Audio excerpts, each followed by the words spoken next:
Well, the federal government has spent the last week talking up trying to sell cost of living measures in the budget, but the budget as a whole. So what do you think about it?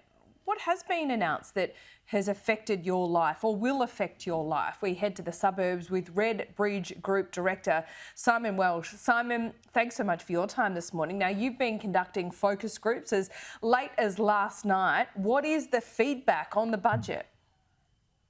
Yeah, thanks, Laura. Yeah, it's interesting that there's a bit of nuance around sort of the way the budget's been digested, which in itself is interesting because often with a budget, sort of the best you can hope for is people are aware of one or two things that might benefit them, and that's about all you get. But there is some nuance here, which is interesting. I think there's certainly a sort of a recognition and sort of polite applause for this budget in terms of looking after, our least fortunate, the Aussies that are really doing it the hardest.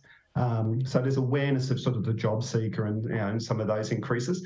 There's a counter perception that perhaps they could have been a bit more generous than they have been. But certainly there's a recognition that this was a budget for those who are really struggling, really doing it hard. Beyond that, things get a little bit sort of difficult. It's if for those who really enjoy their sort of 80s references, I would sort of liken it as it's a kind of where's the beef kind of budget. So people were expecting and hoping for, and that word hope is important, some big ticket items around housing, some big ticket items around cost of living, some big ticket items around wages. They're the things that are really animating people at the moment. Okay, and can I just pick up on that for a moment? Yeah, Simon, the big ticket items, when you say around cost of living, is there an understanding about government spending being inflationary? That's not so much seen as the driver. So what's come through, particularly over this last week on that question of sort of cost inflation, is corporate predation, for want of a better word. So there's this sense that we're seeing our costs go up everywhere across the board, and we're watching these big companies produce record profits, and we're putting two and two together, and we reckon that's an area where government should have done something. What can we be doing to constrain that sort of profiteering during this time of crisis? And similarly, sort of on the housing front, so they're saying it's really hard for anyone who hasn't got a home already to get into this market. And that could be my kids, or it could be, me, myself.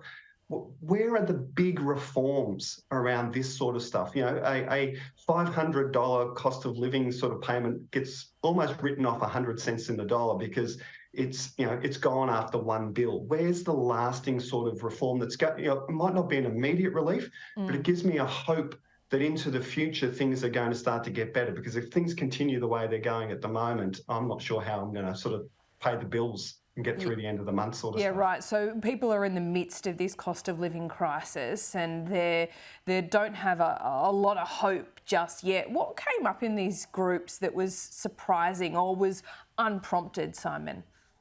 Yeah, I think one of the really, really fascinating things was when you sort of talk to people about, why do you think these sorts of reforms and things that you're looking for haven't been coming through? There's this sense of, you've got all the lobbyists in there getting the stuff that they want, and and it's cashed up vested interests are in there. And in that context, one of the things that really surprised us that came through unprompted was the PwC, the PricewaterhouseCoopers sort of issue around, where they were leaking out information, allegedly leaking out information to fake. That blows me away, that has come up in focus groups more than once, unprompted. It feels and smells like such a bubble issue, but it's actually come through because it speaks to this sense of rigged. Sorry? What have they said in the groups about PwC? In what context? So what they're saying is, it's typical, it's symbolic of the way the system works. That, if you've got access, if you've got, big corporate clients with big money, that of course it's a different game for them than it is for us.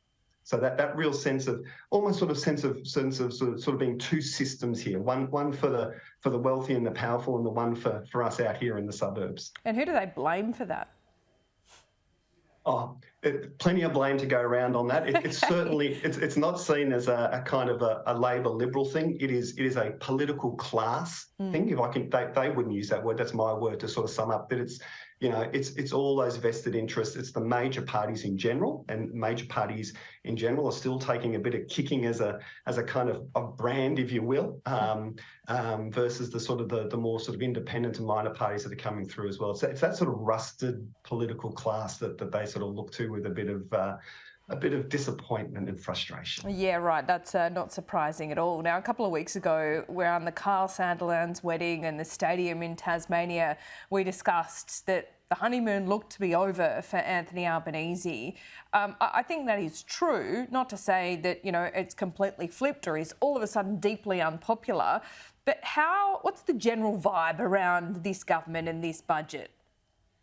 Yeah, I think in one sense, they're kind of running out of runway. So there is a sense of, as I say, we need action, we need big action, we need reform, we want ambitious kind of long-term solutions to these problems that we've talked about.